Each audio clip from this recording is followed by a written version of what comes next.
Roman numerals are an ancient number system that was used in ancient Rome, and they are still in use today. In some clock faces, we use Roman numeral. Some book chapters also use Roman numeral, and sometimes when writing dates in some formal settings, we use Roman numeral.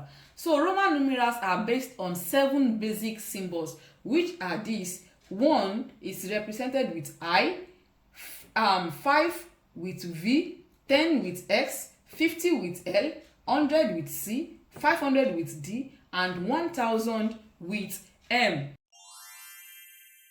Hey math charms, it's Miss Becca, your favorite math tutor.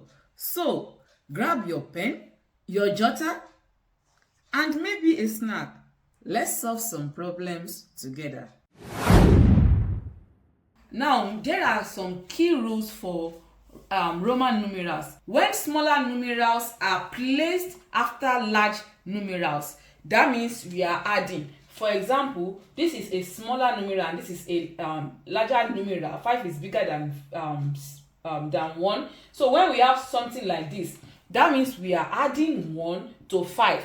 But when it is placed, when the smaller number is placed before the larger number, that means we are subtracting. For example, if you have IV, that means we are subtracting. This one means 5 plus 1, and this one means take away 1 from 5, that is 5 minus 1. So when the smaller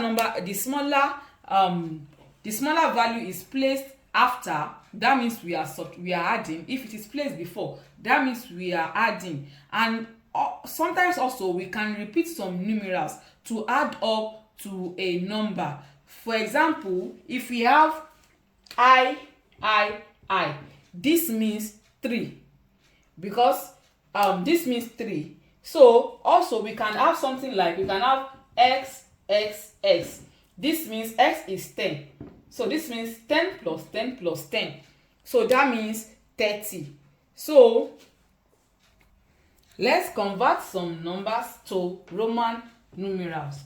Do not forget these ones. Let's write them here. So let's convert 56 to Roman numeral. Do you need personalized help? Click the link in the description to message me directly. The first thing we need to do is to break it down. So 56 is the same thing as 50 plus 6. So what is 50? 50 means this 50 is L. Then plus, what is 6? 6 is going to be 5 plus 1. So that means 5 plus 1. Now let's convert 133 to Roman numeral. What we need to do is to break it down again, so that we have 100 plus 30 plus 3. That's 133, right? So what is 100? 100 is C. That means we have C. What is 30? 30 is going to be 10 in 3 places. That's x. So that will give x. And what is 3? 3 is going to be 1 in 3 places, and that will be I. So 133 in Roman numeral would give CXXX I. Now let's look at another one that involves subtraction. Let's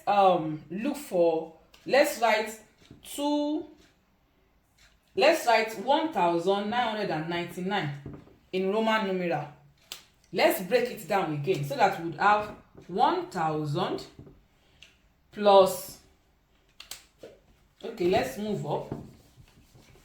We have 1999, so that we have 1000 plus 900 plus 90 plus 9.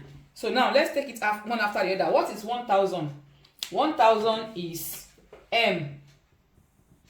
1000 is M. What is 90? What is 900? 900 is close to 1000.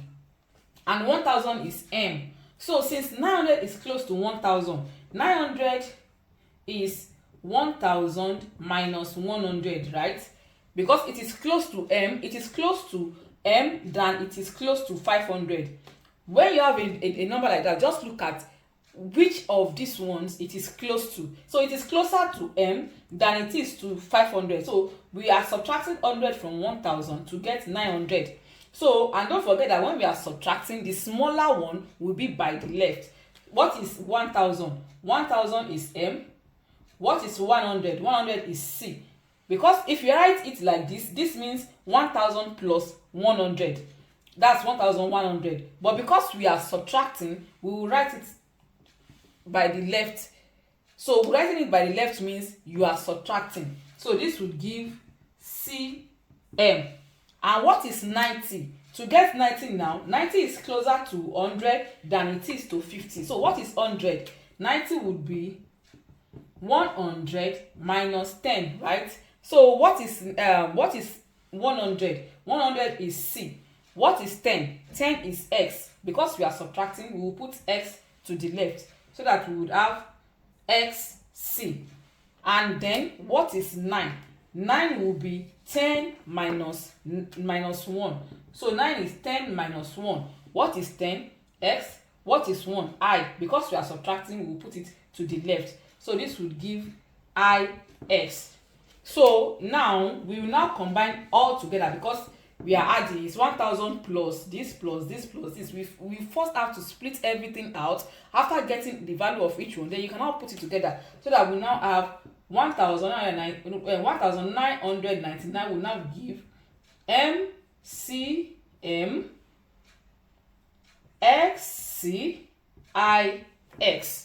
So that is how to write numbers in Roman numeral. Just split it down and take it one after the other, the same way I did here. If it is confusing, if you don't understand it, go back to it, go through it again and watch it again, and then solve these ones. Solve these ones and leave your answer in the comments. That's it for today. If you learned something new, don't keep it to yourself.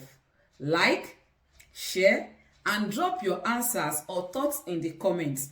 Remember, math gets easier the more you see it and say it. See you in the next video.